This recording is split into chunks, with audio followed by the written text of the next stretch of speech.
So we are starting now the first session of the third team, that is Emerging Powers and Transformation in the International System. The first session has the title of the differential role of each BRICS in the international system and the G20. And we have five speakers, each one 15 minutes. I need to be rigorous, but what is important is I ask everybody in the first minute to say who you are, okay? So we will start with Natalia.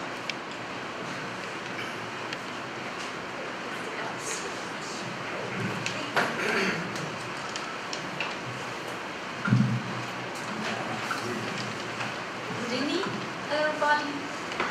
Well, just first of all, I'd like to express my deepest gratitude and appreciation to Dr. Eduardo Viola for his kind invitation to this symposium.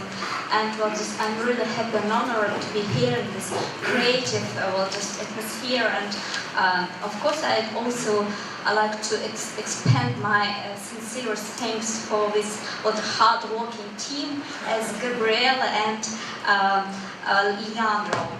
It was really a great work just supporting us during this trip. Frankly speaking, before starting this paper, I was full of prejudgments and skepticism concerning G20 competences to create a so-called real politics. Then incubating ideas about G20 early success to serve its members as a premier forum to address global imbalances, I critically considered it international economic implication mechanism. First of all, from the side that it can be considered as all the G20 decisions are steered by individual or collective attempts to push up the buttons of the global governance. And on the other hand, and sometimes simultaneously, they are inspired by new logic of changes in the international system towards so-called more well-balanced global order. So I put some emphasis and I put, of course, questions to answer some of them. Well, just here it is.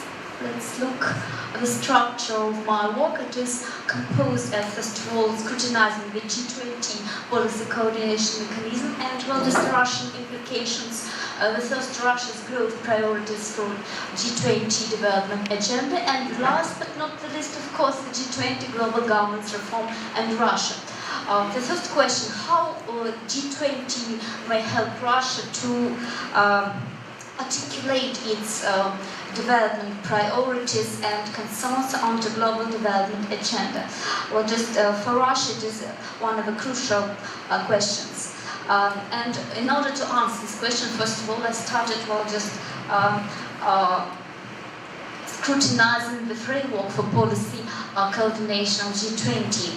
Since it was launched in a summit during 2009 during TEMA, in order to coordinate collective actions. It was really dramatically enhanced and changed during all these next sessions. Well, it is easily decomposed, and I go to the next slide where I turn to the initiatives proposed by Russia and the emphasis points. First of all, during the last summit, Russia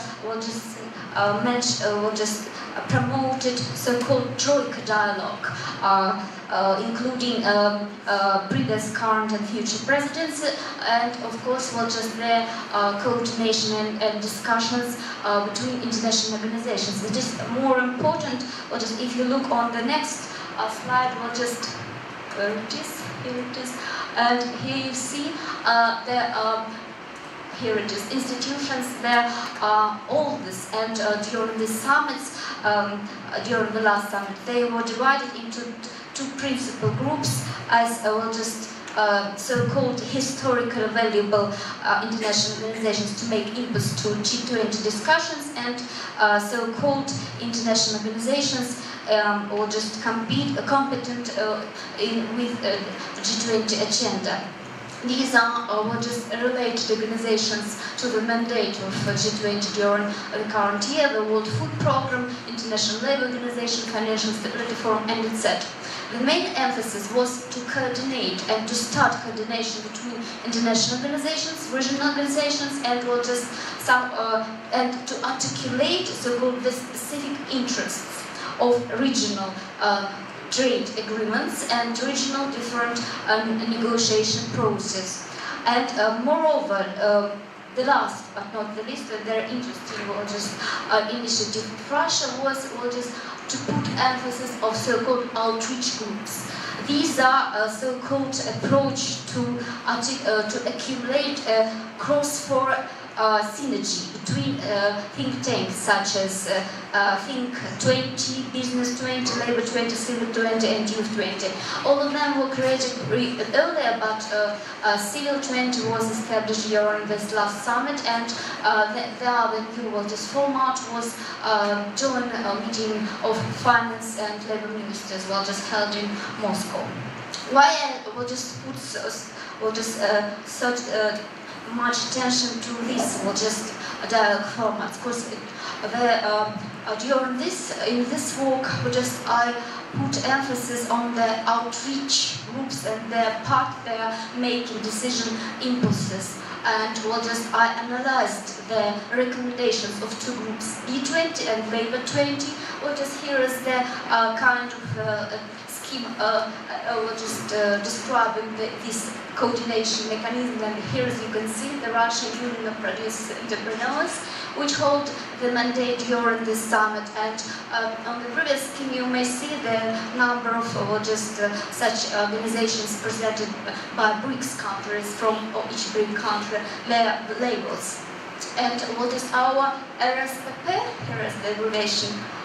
They prepared a set of recommendations known as B20 One Book, and some of them they have been translated into St. Petersburg Action Plan, and some of them into St. Petersburg Final Declaration. What have I said before making conclusions?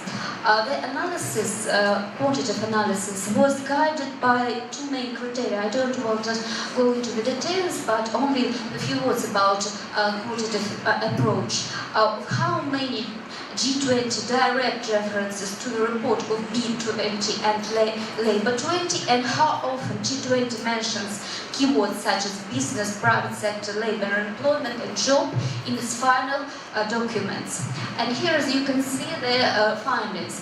First of all, the findings in concern with previous decisions, previous summits. First, the number of percent of B20 recommendations which were translated into G20 decisions from Seoul reached, I think, increased very dramatically. It was 28%, and now it is closer for 40%. And if we look on a last summit, here is almost 76% of B20 task force on job creation, employment, and investment recommendations were directly referenced in both action plan and the final leaders declaration.